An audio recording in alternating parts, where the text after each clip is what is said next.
కార్మిక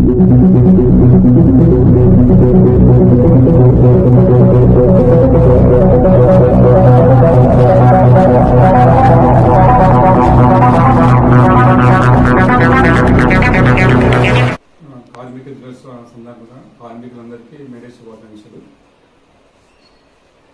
ఈరోజు Pandyam cement factory GO number 5లో ప్రభుత్వానికి 42 కోట్ల రూపాయల దాదాపు 42 కోట్ల రూపాయల రాయల్టీ పెండింగ్ ఉన్నాయని మైన్స్ లీజ్ విడుదల చేసినారు. అదేవిధంగా 3 కోట్ల రూపాయల DMF district mutual fund pending ఉన్న కూడా ఉందని మైన్స్ లీజ్ విడుదల చేసినారు. దీని వెనక వచ్చేసి చెన్నై గ్రూప్స్ వాళ్ళ యొక్క ఉంది. దానికి బినామీ బుగ్గన కుటుంబం ఉంది. కేవలం వాళ్ళ కుటుంబం ఉన్నందుకే ఇంత ప్రజాధనం కట్టకుండా కూడా ఎటువంటి చెల్లింపులు జరగకుండా కూడా దానికి అనుమతులు ఇచ్చినారు. ఈ అనుమతులు ఇచ్చిందే కాకుండా ఆ ఫ్యాక్టరీలో అవుట్సోర్సింగ్ కాంట్రాక్ట్ బేస్లో 700 మంది ఉద్యోగులు ఉండేవారు. వాళ్ళందరినీ తొలగించినారు. తర్వాత వచ్చేసి ఇప్పుడు బీహార్, జార్ఖండ్ నుంచి ఎన్ఎంఆర్లుగా 8 అవర్స్ పనిచేయాల్సిన వాళ్ళని 12 అవర్స్ చేస్తూ 2 షిఫ్ట్ మాత్రమే నడుపుతున్నారు ఫ్యాక్టరీని. అదేవిధంగా వీళ్ళకి ఈఎస్ఐ కానీ ప్రావిడెంట్ ఫండ్ పిఎఫ్ కానీ కట్టడం లేదు. ఇవన్నీ ఎందుకు జరుగుతున్నాయంటే ఈయన అధికారంలో ఉన్నాడు కాబట్టి ఇవన్నీ చెల్లుబాటు అవుతున్నాయి. దీన్ని ఎవరు ప్రశ్నించడం లేదు.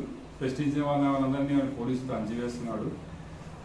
దాదాపు ఈ సిమెంట్ ఫ్యాక్టరీ రెగ్యులర్ ఎంప్లాయీస్ 120 మంది దాకుంటే వాళ్ళందరితో బలవంతంగా రాజీనామా చేయించినారు. తర్వాత ఇప్పుడు దాదాపు 40 మంది మిగిలినారు. 40 మందిలో కూడా వాళ్ళని కూడా 16 మందిని రిజెక్ట్ చేసినారు. ఇంకా మిగిలింది ఒక 20 మంది దాకా మిగిలినారు. వాళ్ళు హైకోర్టుకి పోరాటం చేసినారు. వాళ్ళకి రావాల్సిన బెనిఫిట్స్ ఇంతవరకు రాలేదు. ఒక మంత్రిగా ఆయన కడుపు నింపుకున్నాడు తప్ప ఇక్కడ కార్మికుల కడుపు ఇప్పుడు నింపలేదు ఆయన. ఇకపోతే ఇక్కడ డోన్లో ఐటీఐ గురించి చెప్పాలి. కియా సంస్థ నుంచి ఎక్విప్మెంట్ వచ్చింది. దాన్ని రన్ చేసి ఇన్స్ట్రక్టర్స్ లేరు. అదేవిధంగా 1,00,000 మంది ఐటీ విద్యార్థులు ప్రతి సంవత్సరం బయటకు వస్తున్నారు. నిరుద్యోగ సమస్య 4.5 నుంచి దాదాపు 8% వరకు పోయింది. ఇంతమంది ఐటీ విద్యార్థులు ఎక్కడ ఉపాధి లేక రోడ్ల వెంబడి తిరుగుతున్నారు. నిరుద్యోగ సమస్య పెరిగింది. ఆయనేమో చూస్తే జార్ఖండ్, బీహార్లతో సిమెంట్ ఫ్యాక్టరీ నింపినాడు. దీన్ని ప్రశ్నించిన వాళ్ళందరూ కూడా పోలీసులు అంచివేసినాడు. అంతేకాకుండా ఈ యొక్క సిమెంట్ ఫ్యాక్టరీ రెన్యువల్స్లో కానీ అన్ని అక్రమాలు జరిగినాయి. మేము ప్రభుత్వం మారిన వెంటనే దీని మీద అంతా మేము విచారణ జరిపిస్తాము. కరెక్ట్ చర్యలు తీసుకునే దాకా మేము చేస్తాము.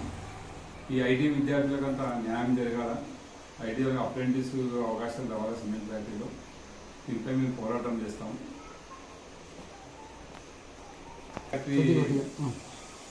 ఫ్యాక్టరీ సిమెంట్ నగర్లో ఉండి ఉగానిపల్లి పక్కన బేదంచెల్లకి పూతబెట్టు దూరంలో ఉంది. అన్నీ ఆయన కనుసనలో నడుస్తున్నాయి. ఆయన మాత్రము కోట్ల పడగలుగుతున్నారు. నిరుద్యోగులు మనకు తినడానికి తిండి లేకుండా తిరుగుతున్నారు. ఈ విషయమై ఇంకా ప్రజా సంఘాలు, ప్రజానాయకులందరూ కూడా ఉద్యమించాల్సిన అవసరం ఎంతైనా ఉంది. విద్యార్థులకు న్యాయం జరగాలి. నిరుద్యోగులు అక్కడ ఉపాధి కోల్పోయిన వాళ్ళందరికీ కూడా న్యాయం జరగాల. అంతేకాకుండా డోన్ ఐటీఐకి కోర్టిక వంశస్థులు దాదాపు 20 ఎకరాల ల్యాండ్ ఇస్తే దువ్వూరి అప్పన్న సోమయాజులు ఇతను ఎవరో మాకు తెలియదు. ఆయన పేరు ఐటీ పెట్టడం జరిగింది. తర్వాత వచ్చేసి పాత బస్టాండ్లో వాళ్ళ తాతవి ఒక 150 సంవత్సరాల చెట్టు రావి చెట్టుని కొట్టేసి వాళ్ళ తాత విగ్రహం పెట్టడం జరిగింది. వీళ్ళు ఎవరో డోన్ ప్రజలు తెలియదు. వాళ్ళ గురించి తెలిసిన వాళ్ళు డోన్లు అయితే ఎవరు ఇంతవరకు నాకు తెలుసని చాలామంది ఒక 50 మంది విచారించినాము.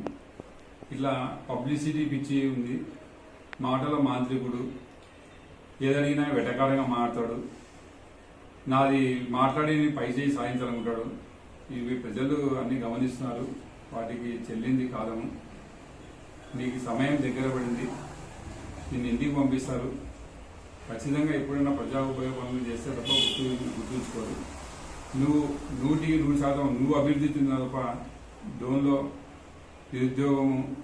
నిరుద్యోగస్తులు ఎవరు కూడా బాగుపడలేదు.